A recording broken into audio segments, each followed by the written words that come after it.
നാം പഴയ നിയമത്തിൽ കൂടി പുതിയ നിയമത്തെയാ കാണുന്നത്. മറിച്ച് നാം കാണേണ്ടത് പുതിയ നിയമത്തിൽ കൂടി പഴയ നിയമം വായിക്കണം. പുതിയ നിയമത്തിൽ നിന്നുകൊണ്ട് പുതിയ നിയമമാകുന്ന ഗ്ലാസ്സിൽ കൂടെ നാം പഴയ നിയമം കാണണം.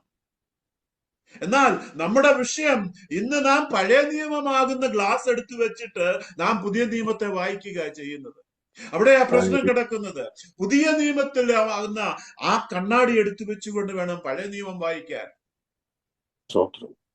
നമ്മുടെ പാപങ്ങളുടെ ശിക്ഷ, പാസ്റ്റ് പ്രസന്റ് ഫ്യൂച്ചർ സിൻസിന്റെ ശിക്ഷ അവൻ ഏറ്റെടുത്തു. അവൻ കാൽവറി ക്രൂശിൽ നമുക്ക് വേണ്ടി യാഗമായതുകൊണ്ട് ഇന്ന് കർത്താവിന് എന്നെ ശിക്ഷിക്കുവാൻ കഴിയത്തില്ല.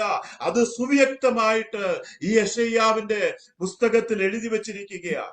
അവൻ എന്നെ ശാസിക്കുന്നില്ല, ശിക്ഷിക്കുന്നില്ല. ഈ വസ്തുത ഒന്നറിഞ്ഞാൽ, this nearly too good to be true news ഒന്നറിഞ്ഞാൽ എന്തൊരു സന്തോഷമാ അവന്റെ കൂടെ ജീവിക്കാൻ, അല്ലേ?